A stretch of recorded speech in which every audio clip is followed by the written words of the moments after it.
आज की तारीख में दुनिया भारत की ताकत का लोहा मानती है। दुनिया के किसी भी मुल्क में इतनी हिम्मत नहीं कि वो हिंदुस्तान से सीधी टक्कर ले सके। भारत न सिर्फ परमाणु शक्ति संपन्न राष्ट्र है, बल्कि वो अपने हथियारों के जखीरे में लगातार इजाफा कर रहा है।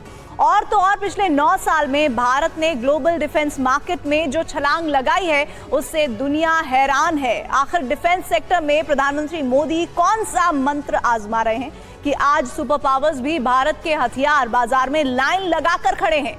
देखिए स्पेशल रिपोर्ट। हिंदुस्तान को एक बार फिर 1947 की जरूरत है। अब वक्त आ गया है कि हिंदू अपना मुल्क लेकर अलग हो जाएं, ताकि बाकी आवाम, चाहे वो मुसलमान हो, ईसाई हो या किसी भी दूसरे मजहब से ताल्लुक रखने वाले अमपसंद, मिलकर रह सकें। हिंदुस्तान को एक बार फिर बांट दो और छोड़ दो तहरीक की जरूरत है।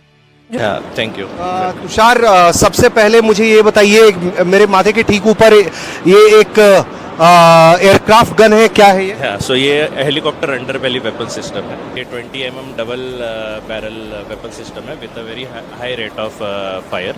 सो ये बेसिकली हमने लगाई है टू शोकेस आवर कैपेबिलिटीज। हम ये वेपन इस एरो इंडिया में लॉन्च कर रहे हैं। ये हेलीकॉप्टर में लगने वाला इसका फायर पावर क्या होगा पर मिनट या समथिंग? हाँ, सो दिस इज अराउंड 2600 राउंड्स पर मिनट।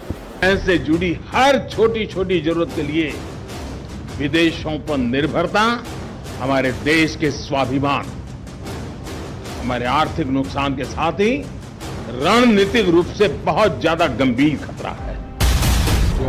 जो हथियार उसके हाथ में है, वैसा ही हथियार लेके मेरा नौजवान क्यों जाएगा? उसके पास वो होगा जो उसने सोचा तक नहीं होगा। विश्व की आज की स्थिति हमें सिखाती है कि इसका मार्ग एक ही है, आत्मनिर्भर भारत। दोस्तों, बहुत बड़ी डेवलपमेंट्स हो रही हैं जिनको देखना, जिनको समझना ऑब्वियसली एक इम्पॉर्टेंट चीज है, जिसमें इंडिया कोऑपरेशन है वो डिफेंस एंड इंफॉर्मेशन टेक्नोलॉजी में बहुत ज्यादा स्ट्रेंथन हो रहा है। पाकिस्तान को किस तरह अफेक्ट कर सकता है फॉर द हेलीकॉप्टर? अच्छा, तो ये मुझे ये बताइए, ये हेलीकॉप्टर में लगने वाला so this is a high rate of fire. So हम इसको पोजीशन एंटी ड्रोन के लिए भी कर रहे हैं, जिससे अभी दिक्कत हो रही है काफ़ी, वर्ल्ड में ड्रोन्स की वजह से काफ़ी दिक्कत हो रही है। सो और हमारे पास जो वेपन सिस्टम्स है, they do not have that kind of high rate fire power. Maximum हमें 750 राउंड्स पर मिनट का मिलता है। तो उसको काउंटर करने के लिए, जैसे स्वॉर्म ड्रोन्स या फिर काफ़ी ड्रोन्स आ जाते हैं, तो उसके लिए हम ये 20 mm वेपन। अच्छा, कितने mm का है ये? 20 mm का। 20 mm का है। ओके, अब आपको हम बताएंगे कि ये एयर स्टोर क्या है। और इससे पहले अगर आपको याद हो, this is accidentally after BrahMos जब वो एक उड़ता उड़ता आया था कोई परिंदा और आकर मियाँ चुन्नू में गिरा था, तो उस वक्त भी भारत की तरफ से कहा गया था कि भाई ये टाकी मार रहे थे, हम सफाइयां कर रहे थे, तो गलती से चल गया और हम इसको जो है वो एक्सेप्ट कर रहे हैं और आपको बता रहे हैं। हो कि पाकिस्तान को वो 2 दिन के बाद पता चला था कि हो की गया, ये हुआ क्या है। अब जो खबर है उसका भी मुझे लगता है कि पाकिस्तान को अभी तक पता नहीं चल सका कि क्या हुआ। खबर जो है मैंने आपको बता दी, और इसको बताया किसने है?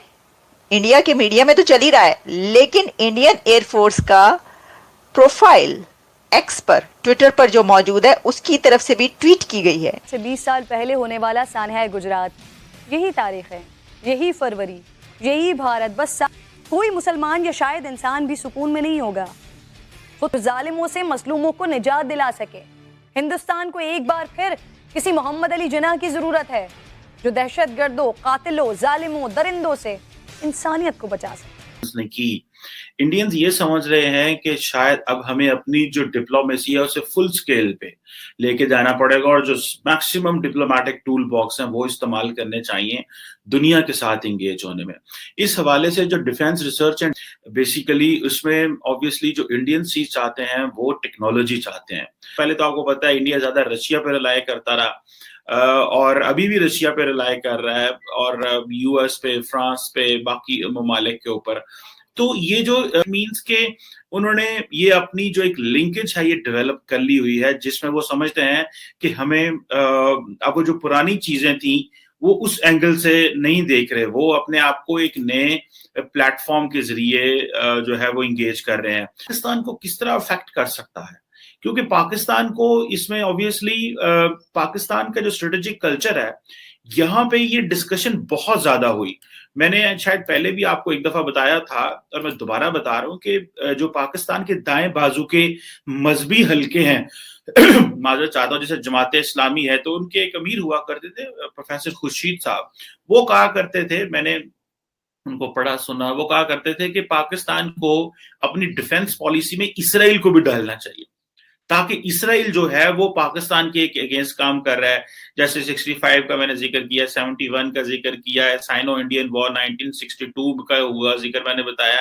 तो और पाकिस्तान में ये बात बहुत चली, क्या चली कि इंडिया और इसराइल मिलके पाकिस्तान की न्यूक्लियर इंस्टॉलेशंस पे हमले करेंगे या और ममालिक को रोका, तो शायद पाकिस्तान को भी रोका जा सके, क्योंकि वो समझते थे कि ये जो वेपन है, क्योंकि पाकिस्तान में लोग उसकी मार्केटिंग बहुत करते थे न्यूक्लियर वेपन की, और वो मार्केटिंग करते थे उसको मजहबी पैराए में लाके, वो कहते थे लो जी ये पहला इस्लामी दुनिया का न्यूक्लियर वेपन है। अच्छा, हालांकि वो वेपन तो पाकिस्तान का है, इसका इस्लामी दुनिया में कहने का उसका तो कोई तुक नहीं बनता था, क्योंकि हमने कौन सा वो वेपन कोई फॉर सेल रखा हुआ या परचेज के लिए है कि जी जाए फलानी मार्केट से जाके वो खरीद ले। वो तो वेपन सिर्फ पाकिस्तान के डिफेंस के लिए इस्तेमाल होना है, जब पाकिस्तान को जरूरत पड़ेगी। और पाकिस्तान जैसे जुल्फकार अली भुट्टो और बाकी वो कहते थे हम पाकिस्तान को इस्लाम का किला बनाएंगे, तो इन चीजों ने फिर वो जो ज्यूइश वर्सेस मुस्लिम एनिमोसिटी थी वो बड़ी स्ट्रेंथन होती रही और बड़ी डीप होती रही। सो इसके पाकिस्तान के स्ट्रेटेजिक कल्चर में इसराइल का बड़ा किरदार रहा है, लेकिन ये कुछ अरसे से इसराइल फैक्टर यहाँ से निकल गया। क्योंकि मेरे सामने थी तो मैंने सोचा कि इसके ऊपर भी जो है वो बात कर ली जाए, लेकिन वहां पर ये ज्यादा बड़ी खबर है कि इंटरनेट बंद हो गया, और ये किसने किया, ये तो पड़ोस से कहीं साजिश ना हुई हो, लेकिन उसमें उनको ये शायद अभी तक पता नहीं चला कि वो वहां पर जरा बॉर्डर के पास जाकर देखें कोई चीज आके गिरी है, आपके लिए कोई तोहफा आया है, गिफ्ट आया है, उसको उठाकर आप ले आए और देख लें कि उसके अंदर क्या क्या चीजें। हो सकता है कबूतर की तरफ से कबूतर की चोंच में कोई